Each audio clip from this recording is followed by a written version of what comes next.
paz, pessoal, boa noite. Espero que todos estejam bem. A gente está no final do ano, né? Para começar, baixa tua cabeça, vamos pedir mais uma vez que o Espírito Santo venha direcionando, venha estando conosco aqui, permanecendo em nossos corações. Pai, eu te peço, Senhor Jesus, mais uma vez, ó Pai, encontre em nós, ó Pai amado, morada, Senhor Jesus, encontre em nós, ó Pai, um trono, Senhor Jesus, para o Senhor entrar e habitar, ó Pai amado, agora, Senhor Jesus, que a Tua presença, ó Pai, seja real, seja verdadeira, seja manifesta através, ó Pai amado, desta palavra, Senhor Jesus. Vem, Senhor Jesus, com Teu Santo Espírito, ó Pai, abrindo os nossos olhos, ouvidos, mente, ó Pai, para entendermos, ó Pai, os Teus propósitos, ó Pai amado, que não seja eu, ó Pai amado, mas seja o Teu Santo Espírito guiando, ó Pai, todas as palavras que forem conduzidas aqui, ó Pai. Tu tens liberdade de agir, ó Pai amado, Tu tens liberdade, ó Pai, para fazer tudo aquilo que o Senhor deseja, ó Pai amado, sobre as nossas vidas, ó Pai amado. Abençoa todo mundo que está aqui dentro, ó Pai amado. Coloca os Teus anjos agora ao redor deste local, Senhor Jesus, e conduz este momento, ó Pai amado, com a Tua palavra, ó Pai amado. Nós já levantamos adoração a Ti, ó Pai amado. A Tua presença aqui já é real e verdadeira, Senhor Jesus. Agora vem e derrama, ó Pai amado, da Tua Shekinah, derrama da Tua palavra sobre nossas vidas para nos direcionar, ó Pai amado. Eu te clamo em nome de Jesus. Amém. Amém, querido? Baixa um pouquinho, por favor. Amém. Glória a Deus. Como é que foi o ano de vocês? O meu foi pegado, puxado, de muita luta, mas também de muita vitória. Eu acho que todo mundo que tem alguma dificuldade, está passando por uma provação, todo mundo vai levantar uma mão até as duas, né?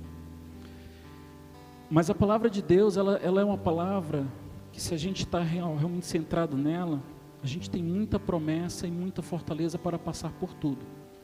E eu quero começar essa pregação lembrando das últimas duas pregações que ocorreram aqui. A primeira foi da pastora Léo, que ela falou que para qualquer coisa que a gente fizesse, a gente precisava olhar primeiro para aquilo que Deus queria que a gente fizesse, para a voz de Deus. Amém? E a segunda foi a do Fran, da gente permanecer. Isso foi o que eu tirei, da gente realmente estar firme, independente de qualquer circunstância, de qualquer dificuldade, a gente está firme na presença de Deus. E quando o Fran pregou, o que eu vou trazer aqui hoje, a gente tratou em linhas gerais na célula. Mas Deus vem incomodando desde outubro com essa palavra. Ela vem martelando na minha mente. E essa palavra, ela origina na leitura diária que eu faço com a minha família todo dia à noite no quarto do Lucas. Todo dia à noite a gente lê um versículo, aliás um capítulo, e ora. E em outubro a gente estava lendo Neemias. E Deus trouxe uma visão diferente de Neemias para mim.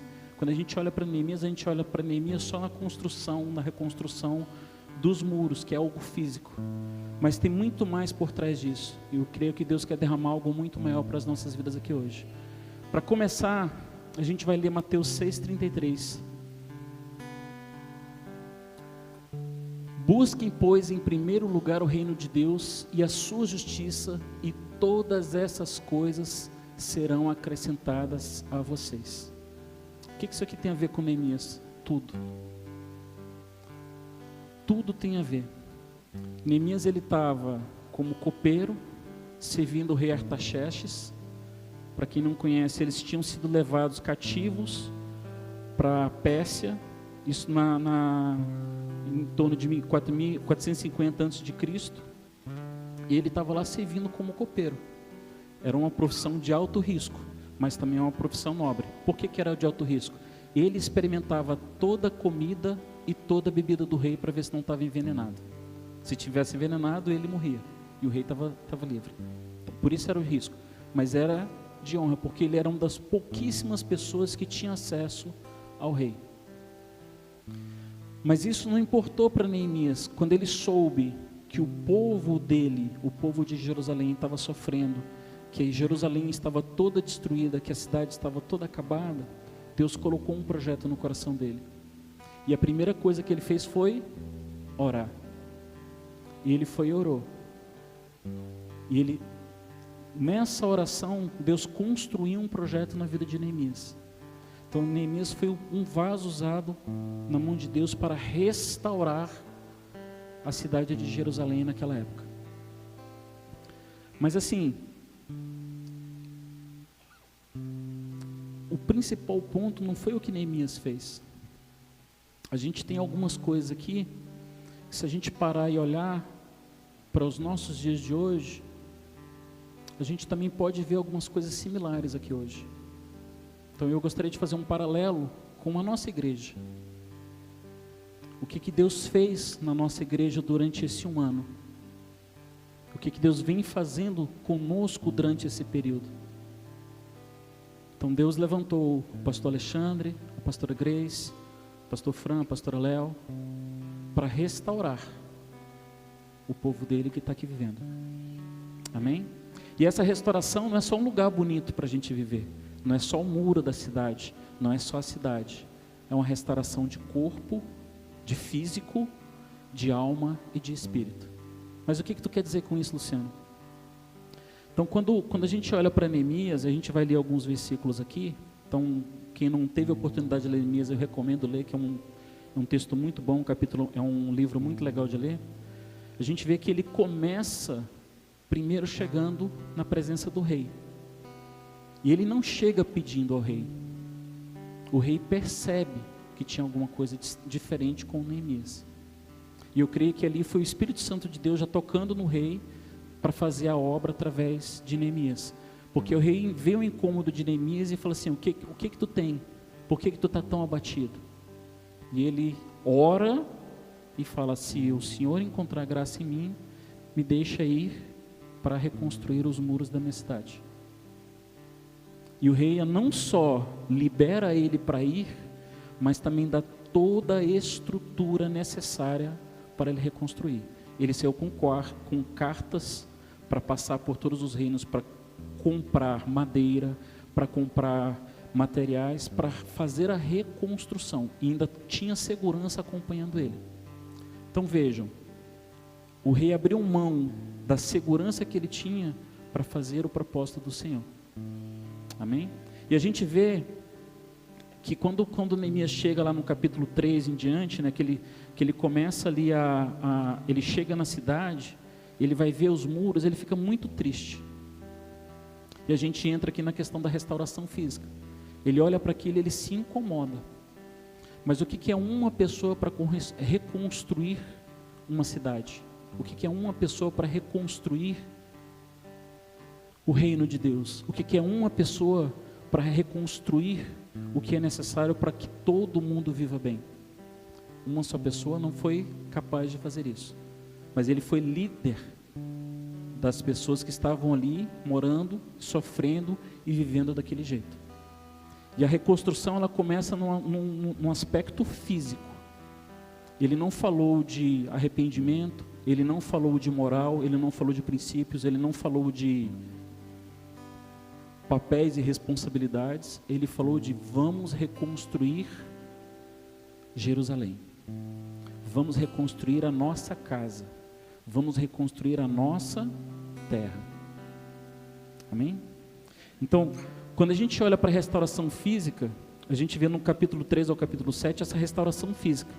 Ela começa no meio físico, e apesar de todas as lutas, dificuldades, perseguições, quando o povo se une em um único propósito, oração e vigilância e obediência, alcança o objetivo de Deus. De novo, né? Quem é que está aqui, está 100% no bem bom, está sem problema, está só recebendo a graça de Deus? Acho que se tiver 1 ou 2, olhe lá. A gente passa por dificuldades, a gente passa por lutas, a gente passa por provações, a gente passa por processos, né? Mas se a gente está vivendo isso de acordo com a vontade de Deus, de acordo com os propósitos de Deus, e a gente vai aprofundar um pouquinho mais nisso aqui, a gente vai passar nisso com Cristo, com Deus. E vai ter luta, vai ter provação.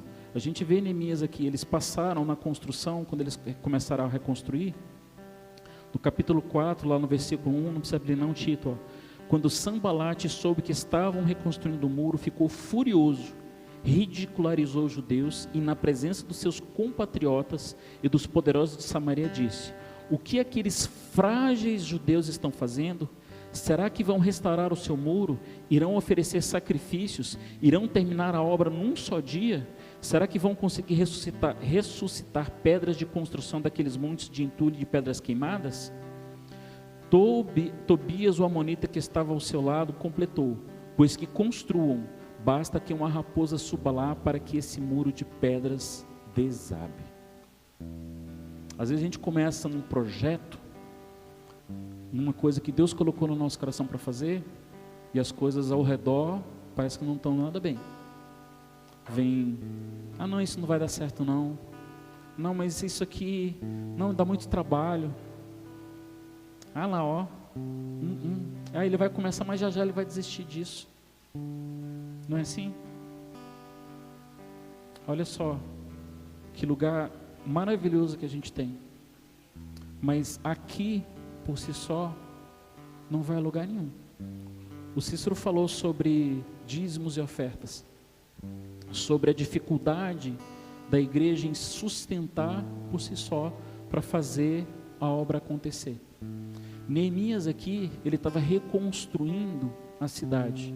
Era físico, era muro, era portões, era locais de vigia, para que houvesse segurança. Mas esse era o primeiro passo, não era tudo.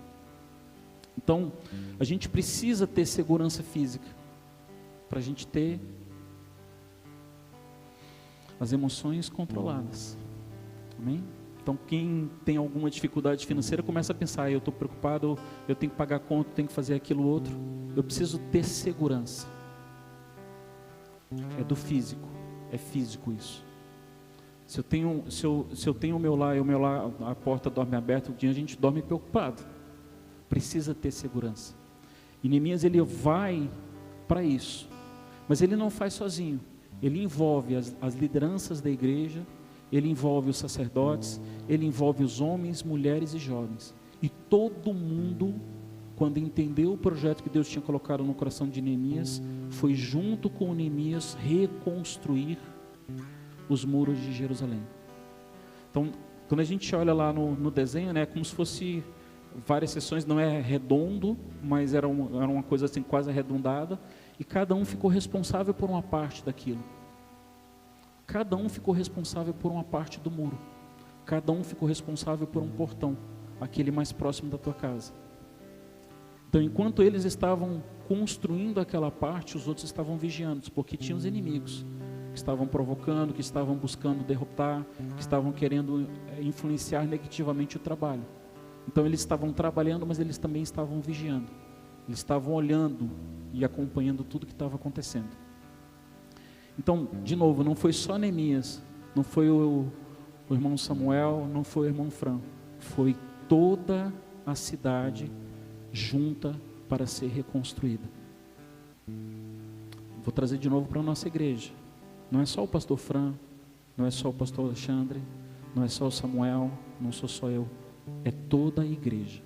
Todo mundo que está aqui faz parte disso, faz parte da construção desta cidade. Por que é importante quem vive numa cidade zelar pela cidade? Para mantê-la agradável, limpa, segura, amém? Então, se no meio da cidade a gente começa a ter coisas quebradas, gente fazendo coisa errada, a coisa vai para um desande e a gente fica com receio de estar naquele local.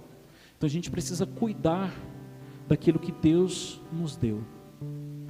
Deus nos colocou aqui não foi para passear no domingo, foi para cuidar, foi para reconstruir, foi para fortalecer as muralhas da cidade e das nossas vidas.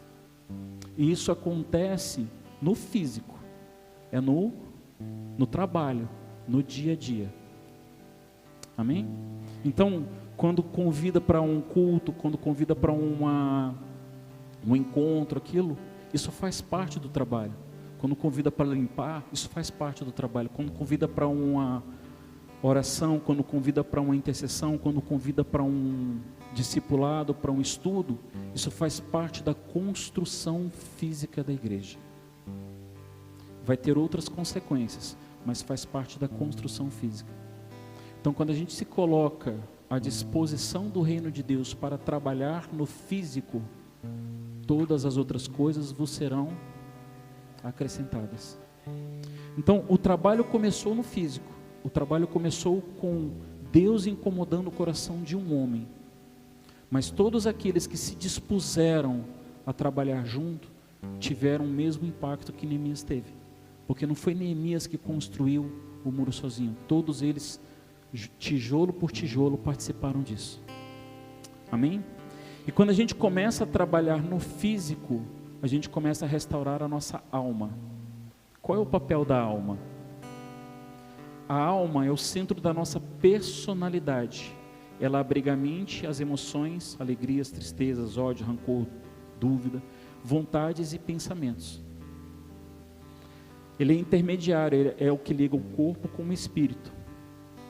Ele é a vivência espiritual, torna a relação de Deus com o mundo uma experiência individual e única. Então, quando eu sou forjado no meu dia a dia, no meu trabalho, isso vai forjar o meu caráter também. A forma como eu olho as coisas, a forma como eu conduzo as coisas. Então, às vezes a gente passa por situações que dá aquela, né? E a gente precisa trabalhar e viver os frutos do Espírito Santo nas nossas vidas. Neemias, ele veio, ele observou, ele atuou, mas ele fez com que cada um que estava à volta dele também fizesse e se transformasse. Porque se fosse só por uma liderança, eles poderiam pegar qualquer um e ter feito anteriormente. Porque era construir. Precisava de algo a mais. Precisava de uma mudança a mais, uma mudança de comportamento. Eles já estavam lá, eles já viviam lá. A gente já está aqui, a gente já está vivendo aqui. O que a gente precisa transformar? O que a gente precisa mudar para realmente avançar na construção dos muros daquilo que Deus tem projetado para as nossas vidas? Amém? Então Deus não quer restaurar somente o aspecto físico das nossas vidas. Sua cura é plena e completa. Ele quer restaurar seu lugar de adoração e tudo que deve vir junto. Amém? Então Deus não vai trabalhar só num aspecto. Abre João, por favor, Tito. João 14, 23 a 26. Ele vai trabalhar o todo. Deus trabalha em plenitude. Não é só o financeiro, não é só o trabalho, não é só a família, não é só o caráter. Deus trabalha tudo. Tudo das nossas vidas Deus vai trabalhar. Aqui eu estou trazendo uma perspectiva de como a gente pode olhar isso. Eu preciso começar, eu preciso ter fé, eu preciso ter vontade, é a alma, a vontade. Mas eu preciso ter um passo no mundo físico, no caso a construção dos muros. E eu preciso ter essa atitude de fazer alguma coisa. Respondeu Jesus: se alguém me ama, obedecerá a minha palavra. Meu Pai o amará, nós viveremos ele e faremos morada nele. Aquele que não me ama não obedece às minhas palavras. Estas palavras que vocês estão ouvindo não são minhas, são de meu Pai que me enviou. Tudo isso tenho dito enquanto ainda estou com vocês. Mas o Conselheiro, o Espírito Santo, que o Pai enviará em meu nome, ensinará a vocês todas as coisas e fará vocês lembrarem de tudo que eu disse. Então a gente tem o Espírito Santo a nosso favor. Então Jesus veio, ele morreu. No Antigo Testamento, algumas pessoas tiveram um encontro real e verdadeiro com Deus, mas era Deus. Jesus veio e nos deu a oportunidade de viver isso constantemente, cada um de nós, através do Espírito Santo. E essa construção da nossa alma, do nosso caráter, a gente precisa praticar ela diariamente. A gente precisa mudar a forma como a gente olha para as coisas, a forma como a gente trabalha, a forma como a gente se relaciona em família, a forma como a gente busca Deus, a forma como a gente estuda, a forma como a gente olha para os planos de Deus. Lembrem vocês todas essas coisas e fará que vocês lembrarem de tudo que eu disse. Tudo que a gente for fazer, a gente tem que estar olhando para o Espírito Santo. Amém? Tudo que a gente for fazer, a gente precisa colocar Deus em primeiro. Foi a pregação da Léo. Então, Eu estou orando para buscar a presença de Deus. Deus tem colocado um projeto na minha vida. Esse projeto significa ter uma mudança de atitude e uma mudança de comportamento. Porque se eu quero crescer, então eu vou ser promovido no meu trabalho, eu vou sair de uma escola, eu vou para a faculdade, eu vou me casar, exige uma mudança de comportamento, exige uma mudança de postura. Tudo que a gente faz, se a gente quer melhorar, exige uma mudança de comportamento e uma mudança de postura. E a gente tem o Espírito Santo para nos auxiliar a fazer isso. A gente pode ir para uma escola, para uma faculdade, ter um aconselhamento, mas a gente tem a sabedoria junto conosco para fazer isso acontecer, para ter essa mudança, para ter esse comportamento. Começou com a restauração física. Então, Neemias, ele reconstruiu todos os muros e os portões, mas não parou aí. Ele poderia ter parado aí, poderia ter reconstruído e voltado para continuar servindo ao rei, mas não, ele continuou, porque o fato da cidade estar pronta não significa que tudo está no lugar correto, não significa que tudo está na posição correta e as pessoas fazendo o que deve ser feito. O fato da gente ter uma igreja, a gente está vivendo dentro da igreja, não significa que a gente está fazendo tudo certo. Não significa que eu tenho um caráter aprovado por Deus. A gente olha para Samuel, né? Saul, né? Saul, ele foi escolhido por Deus, mas ele não tinha um caráter que era um caráter aprovado por Deus. Foi por isso que Deus escolheu Davi. Então, o que eu, como servo de Deus, que estou ajudando Neemias a construir esse templo físico, preciso fazer na minha vida para ser aprovado, para estar fazendo aquilo que Deus quer dentro da cidade de Jerusalém, dentro da igreja. Não achem que é para a gente só vir aqui, ficar sentado na cadeira, escutando um culto, uma palavra, e recebendo um louvor e ofertando. Deus nos escolheu para algo muito maior. Deus nos escolheu para cumprir um propósito para Ele. Deus nos escolheu para fazer a diferença no reino dEle. A gente reconstruiu o físico. O que eu preciso reconstruir na minha vida, o que eu preciso mudar na minha vida, para que Deus possa usar a minha vida em favor do reino dEle? O que eu tenho que transformar na minha vida para que o Espírito Santo venha e derrame o poder dele sobre mim? O que eu preciso transformar na minha vida para que eu tenha intimidade com Deus através do Espírito Santo? A gente está falando do físico, da alma. Eu nem cheguei no espiritual ainda. A gente está buscando a presença de Deus, buscando adoração, orando, lendo a palavra, mas eu realmente estou entendendo aquilo que eu preciso transformar na minha vida, aquilo que eu tenho que mudar para que o Espírito Santo olhe para mim e fale assim: eu quero estar perto dele também. Porque a palavra de Deus diz que o Espírito Santo, ele é ciumento, ele tem ciúme do povo dele, e ele não compactua, ele não gosta das coisas erradas, aquilo que a gente faz que infringe a palavra de Deus. Então, quando Neemias reconstrói os muros, os portões, ele começa a trazer o povo de volta para as funções. Tinha os sacerdotes, tinha os levitas, tinha os vigias, tinha os instrumentistas, tinha todo um aparato para cuidar da cidade de Jerusalém, novamente.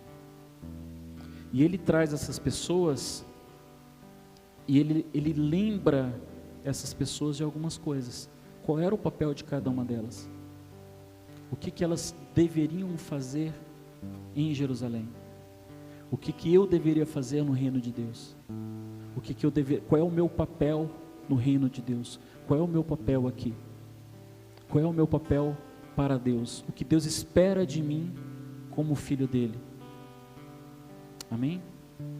Então, Deus traz seu povo de volta e realiza uma oferta de reconstrução do local de adoração.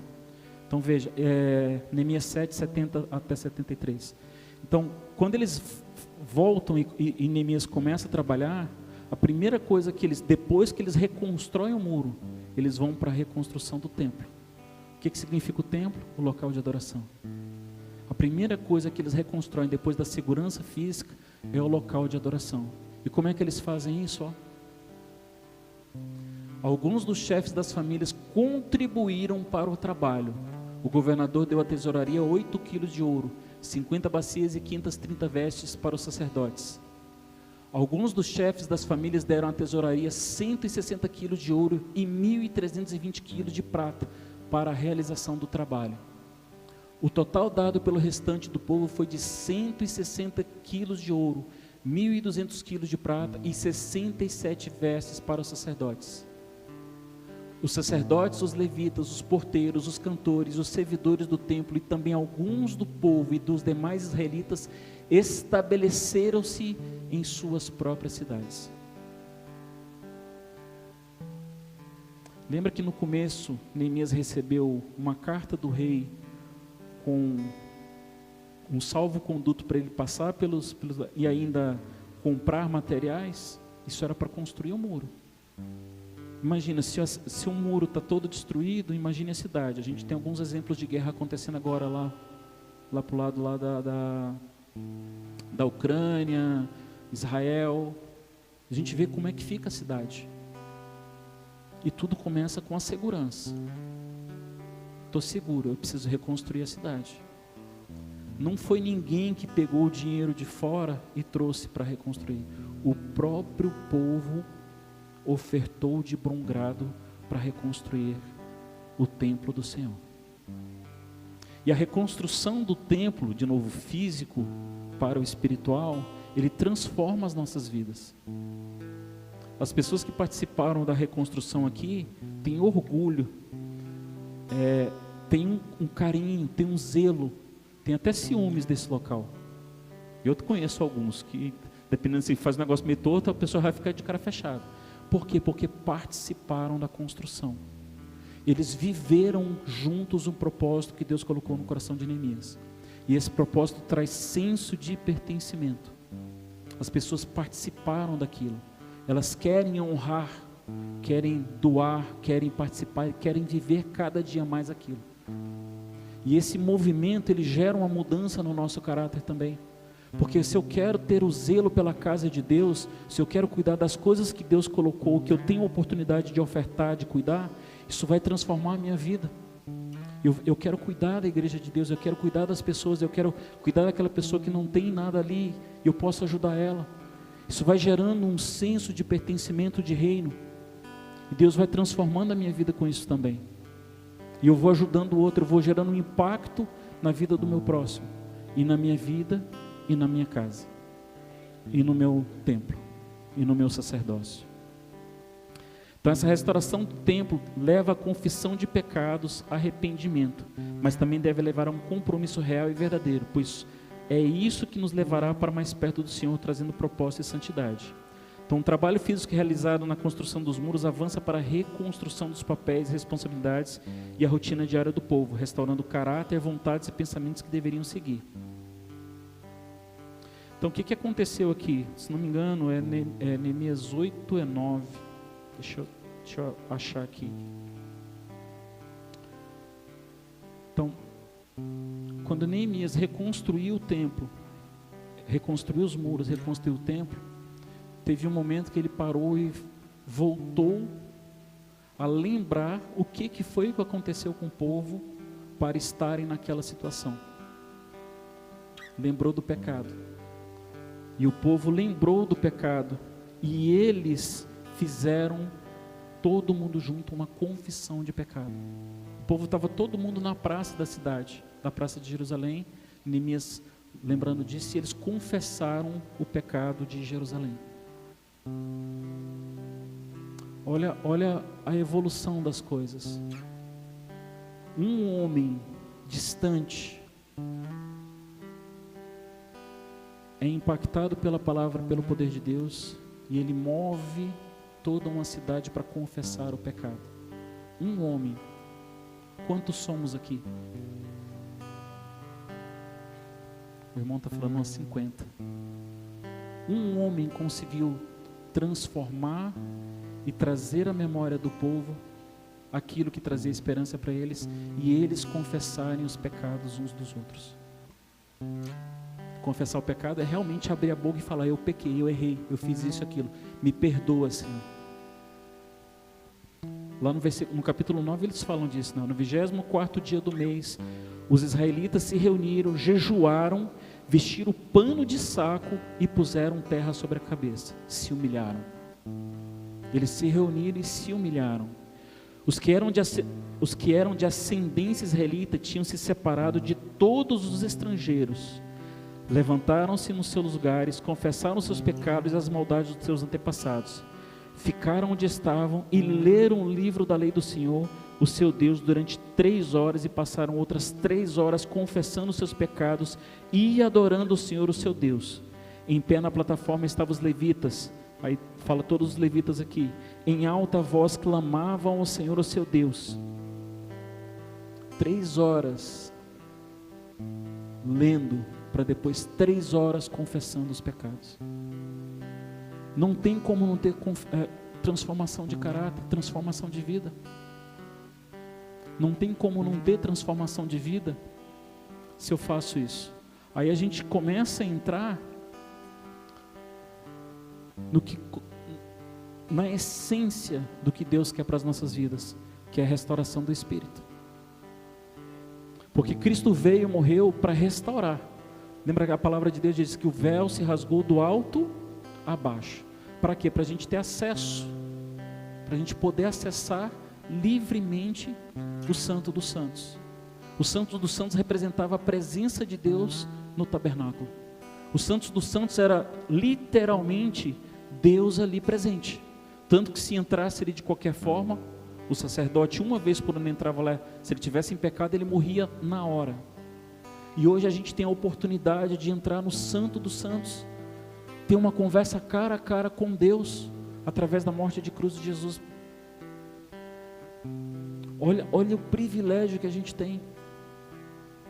Olha o privilégio que a gente tem de poder estar face a face com o nosso Deus, com o nosso Rei, com o nosso Salvador.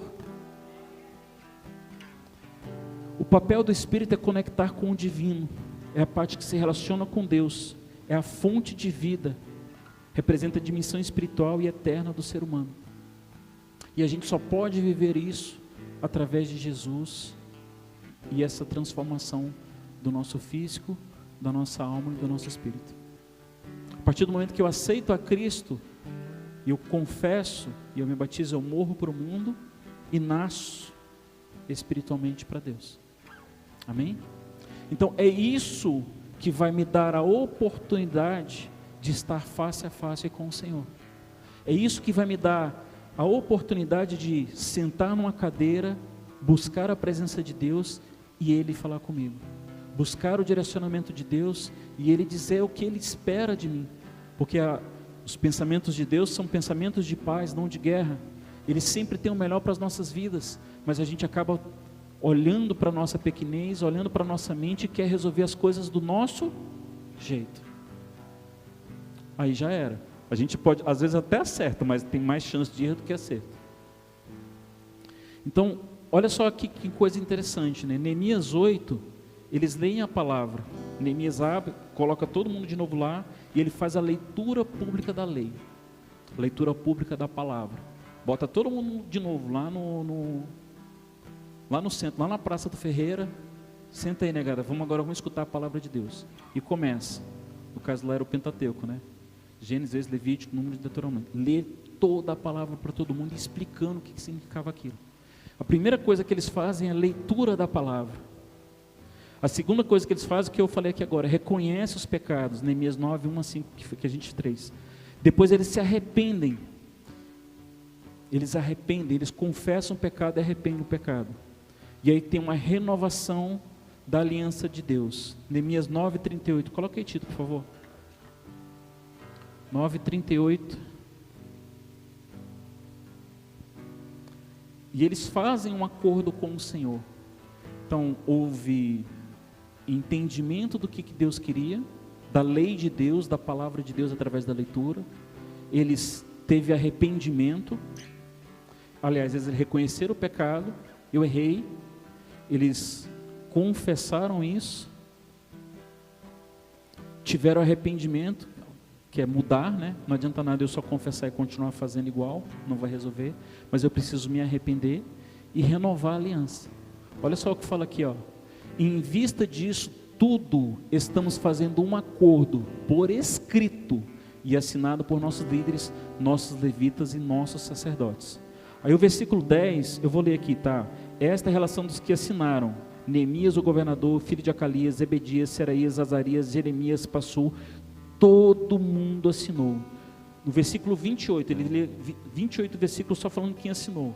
Versículo 28, o restante do povo, sacerdotes, levistas, porteiros, cantores, servidores de templo e todos que separaram dos povos vizinhos por amor à lei de Deus. Eles fizeram isso por amor à lei de Deus, por amor à palavra. Como é que eu vou amar a palavra se eu não tenho relacionamento com ela? Como é que eu vou amar a palavra se eu não sei a palavra, se eu não conheço a palavra? Como é que eu vou amar a Deus se eu não conheço a Deus? Eu casei com a Alexandra, pela graça de Deus, depois de a conhecer.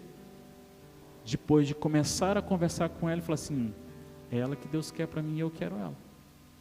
E aí foi um período de namoro, de conhecimento, de falar assim, não, é realmente isso. Dá para juntar a minha mochilinha com a mochilinha dela. E a gente viveu uma vida, viveu um projeto. Como é que eu quero ter um relacionamento com esse Deus que tem a capacidade de dizer e fazer o melhor para a minha vida se eu não tenho um relacionamento com Ele? Se eu não leio a palavra, se eu não oro, se eu não busco intimidade com o Espírito Santo? Não tem como. E eles fizeram um acordo por escrito. Imagina você confessar o teu pecado, escrever isso e falar assim, olha, se eu não fizer isso aqui, Deus pode amaldiçoar, porque o capítulo 9 eles falam disso. Se a gente não seguir a tua palavra, nós seremos amaldiçoados. Foi o que eles fizeram aqui, eles fizeram isso por escrito, representados pelo povo. Imagine eu fazendo aqui, eu não vou pecar mais, eu não vou olhar feio para o Léo, vou lá no cartório e falar, se isso acontecer eu posso ser preso. Quem tem a coragem de assumir um compromisso desse hoje em dia? De não errar, de não pecar, de se manter íntegro de acordo com a vontade de Deus. Está em falta, né? Então, o que a gente precisa é não só se arrepender, mas é voltar a renovar a nossa aliança com Deus e seguir firmemente esse compromisso. A gente precisa se separar. Aqui ele fala um pouco, né, da separação. Neemias 13, do 1 ao 3, ele fala disso. Que as últimas coisas que Neemias fez foi realmente separar o bom do ruim. Porque ainda teve ali, depois disso tudo, depois dessa confissão pública, depois desse acordo, ainda ficaram, não, mas eu sou casado com o irmão da Alexandra que é meio assim, tudo bem, ele está junto aqui, está andando comigo, está tudo de boa, eu estou fazendo uma coisa que ele gosta, porque ele é familiar, não estou fazendo o que o Espírito Santo quer que eu faça. Neemias precisou literalmente separar.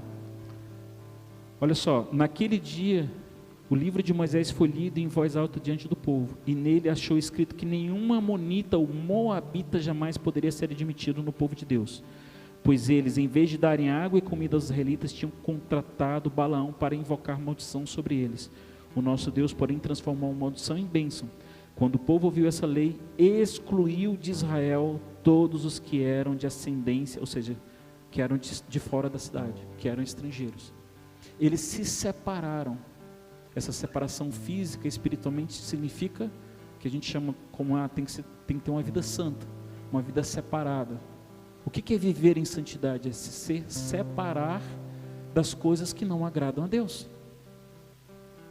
Eu quero ter uma vida de santidade, eu quero ter uma vida de relacionamento com Deus, eu preciso me separar.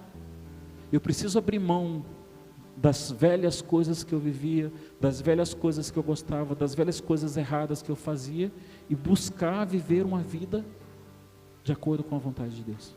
Mas de novo, o que eu preciso? Está buscando na palavra, está buscando a vontade de Deus da minha vida em oração, buscando intimidade com o Senhor.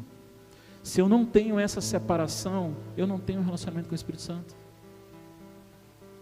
Eu posso ir até um determinado nível, né? Tem a palavra lá que vai até os artelhos, os joelhos, a cintura, eu posso estar mergulhando no rio. Tudo é um nível de separação que eu tenho e de intimidade com o Senhor. Então eu preciso buscar cada vez mais estar aprofundando o meu relacionamento com Deus. E esse aprofundamento do relacionamento com Deus significa afastar do velho homem, afastar da criatura, afastar daquilo que não agrada a Deus. E eu preciso viver a palavra de Deus. Amém? Então, o que a gente vê aqui é que uma obra que ela despretensiosamente, bem entre aspas, começa com a reconstrução do muro, ela muda toda uma geração. Ela muda toda uma cidade, um governo. Ela mudou toda a estrutura de vida daquelas pessoas. E aí de novo, trazendo para as nossas vidas aqui. Não é à toa que a gente está nessa igreja, na Seja Casa, sentado nessas cadeirinhas confortáveis, falando com o microfone, com a projeção, com transmissão, com som, com ar-condicionado. Não é para isso. A gente está aqui para transformar vidas. A gente já recebeu o sim de Deus. Ele já derramou, Ele já mandou o Filho dele para morrer numa cruz, para nos salvar, para nos transformar. Agora é a nossa vez de fazer a nossa parte. Então essa transformação física que a gente está vivendo como Seja Casa, ela tem que gerar uma transformação de alma e de espírito. Ela tem que gerar uma transformação de propósito, de impacto na nossa vida, de impacto na sociedade, de impacto ao nosso redor, no nosso trabalho, na nossa casa, na nossa comunidade, porque senão vai ser em vão, porque senão os muros vão cair novamente. Amém? Então, a reconstrução do templo não é somente uma obra de reconstrução de estrutura material. Ela reorganiza processos, coloca pessoas nas posições em que devem estar, ajusta comportamentos e atitudes, mas também abre caminho para que o Espírito do Senhor venha habitar, e quando Ele vem morar em nós, desejamos e vivemos uma vida alinhada e direcionada pela vontade do Senhor. Essa vida alinhada à vontade do Senhor nos levará a uma plenitude, graça e abundância. A gente mesmo vivendo nesse mundo, a gente vai estar em plenitude, em graça e abundância. Mesmo em dificuldade, a gente vai estar em plenitude, em graça e abundância. Mesmo em dor, a gente vai estar em plenitude, em graça e em abundância. Mesmo em perseguição, a gente vai estar em plenitude, em graça e abundância. Por quê? Porque eu sou como ave plantada junto a ribeiros de águas, cujas folhas não caem, tudo que eu fizer será próspero. Se eu estou plantado junto a ribeiros de água, significa que eu estou ligado à fonte da vida. Essa ligada à fonte da vida, eu estou ligado a um rio, e esse rio não seca, e ele está trazendo vida, e eu estou crescendo, eu estou aprendendo, eu estou bebendo cada vez mais desse rio, e esse rio vai me transformando, e eu vou gerar frutos, e esses frutos vão gerar frutos, e frutos vão gerar novos frutos, e assim por diante. Eu estou vivendo em plenitude, abundância e graça. Mas para eu viver em plenitude, abundância e graça, eu preciso ter uma transformação física, mental e espiritual. Eu preciso mudar o meu ser, o meu fora, eu preciso mudar as minhas atitudes, o meu caráter, a minha postura, o meu pensamento, e preciso buscar um relacionamento com o Espírito Santo diariamente, para que essa plenitude de Deus venha fazer parte da minha vida, para que eu possa viver diariamente aquilo que o Espírito Santo de Deus está fazendo fluir desse rio para a minha vida. E esse fluir do rio de Deus para a minha vida vai transformar não só a minha vida, mas tudo ao meu redor. Não sei se vocês já tiveram a oportunidade de ver uma mangueira próximo de um rio, uma mangueira bem grande, é cheio de frutos no chão, morrendo e nascendo, e vai crescendo e vai crescendo. Se você não cuidar, daqui a um pouco tu está no meio de uma mata. É isso que Deus quer fazer. Só que em vez de fazer com uma mangueira, Ele quer fazer em nossas vidas e através de nossas vidas. Ele quer nos usar aonde estivermos, da forma que nos colocarmos e dispomos a colocar a nossa vida diante dEle, para fazer a vontade dEle, para fazer que essa vida seja alcançada por todo mundo. Para a gente fazer com que Jesus chegue às outras pessoas. Então a reconstrução desse templo não é só para levantar muralhas, para trazer conforto, para trazer segurança, mas é para trazer transformação, é para trazer revolução, é para trazer mudança na minha vida, na sua vida e por onde a gente andar. Amém? Então, Deus restaura quando o seu povo se levanta com disposição, perseverança e unidade, independente de perseguição. Perseguição vai ter a vida toda, gente. Problema a gente vai ter a vida toda. Mas eu preciso ter disposição. Eu preciso botar a mão no arado. Eu preciso botar a mão no arado. Eu preciso fazer a minha parte. Mas eu não sei, Senhor, o que é a minha parte. Eu não sei o que é para eu fazer. Busca.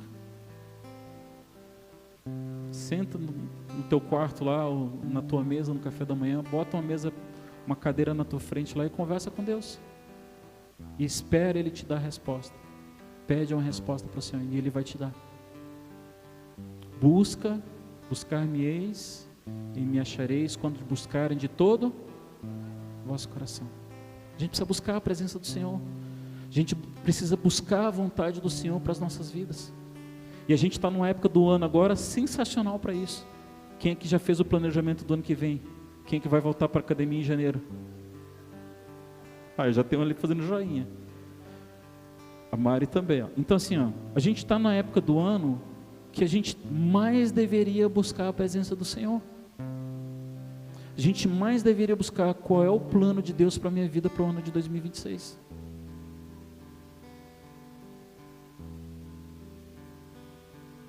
E aí, o que Deus falou para você trabalhar o ano que vem? O que Deus quer que você faça para a obra dele o ano que vem? Eu tenho certeza que não é para ficar vindo no culto domingo sentado aí não. Tem algo que Deus quer que você faça. Aqui na igreja, na tua casa, no teu trabalho, no teu deslocamento para casa, tem algo que Deus quer que você faça. Eu tenho certeza que não é só para vir para o culto no domingo, sentar aqui, escutar alguém falar alguma coisa e voltar para casa. E pedir, orar ali para que Deus venha abençoar meu trabalho, multiplicar as minhas finanças. Deus quer algo de você para o ano de 2026. E o tempo está ficando muito curto, gente. O mundo está todo virado de cabeça para baixo. A gente precisa fazer como Neemias, trazer essas pessoas para elas entenderem a palavra de Deus, para entenderem o propósito de Deus, para elas confessarem e reconstruírem a vida delas. É o nosso papel. Está acabando o nosso tempo para fazer isso. O nosso tempo está acabando. É para ontem. E a gente tem aqui mais uma oportunidade de olhar, de planejar um ano de acordo com a vontade de Deus ou com a minha vontade. Na minha vontade pode ser que dê certo. Pode ser que a coisa não ande muito bem como deveria ser. Mas a gente pode fazer isso debaixo da mão protetora de Deus. Então, quais os muros eu preciso reconstruir na minha vida hoje? O que eu preciso mudar? O que eu preciso restaurar? O que eu preciso colocar no lugar na minha vida?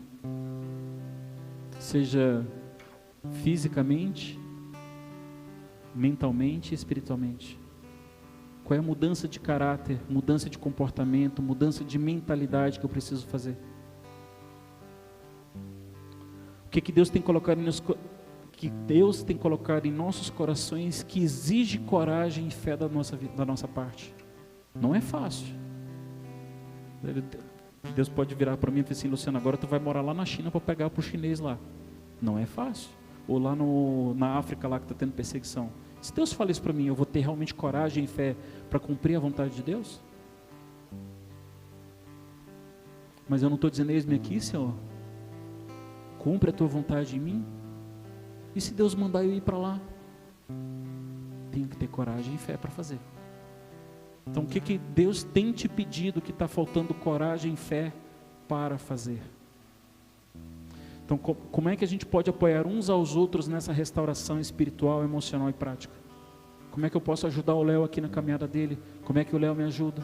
Como é que eu posso ajudar o meu irmão? Como é que eu posso ajudar o Fran? Isso é viver em comunidade. A igreja serve para isso, um ajudar o outro. Então, Fran, eu dei uma vacilada aqui, cara, me ajuda, me orienta aqui, me dá um direcionamento. Ele começa a orar comigo, ele começa a caminhar comigo. Isso me fortalece. E fortalece a fé também. E eu vou ter um irmão aqui para caminhar junto comigo. Quem é que está precisando, que está do teu lado aí assim? Ei, me ajuda, socorro. Eu preciso mudar, mas eu não sei o que fazer. Socorro, me ajuda. Quem está do teu lado pedindo ajuda, pedindo socorro? E você tem a mão, você tem o caminho para oferecer vida e vida em abundância para essa pessoa.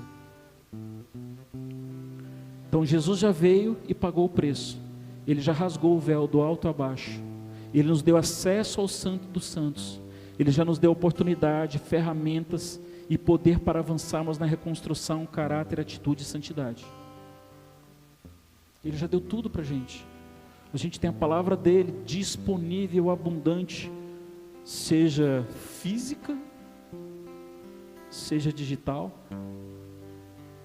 A gente tem a palavra de Deus a hora que a gente quiser, quando a gente quiser. E a gente tem o Espírito Santo à nossa disposição também, para a hora que eu quiser e quando eu quiser. Mas só que aí tem um detalhe, não é de qualquer jeito. O Espírito Santo, ele é sensível.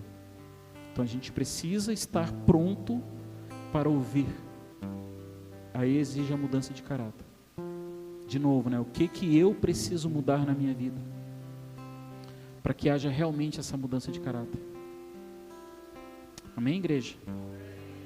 Então, de novo, a gente está finalizando um ano, prestes a iniciar um ano novo.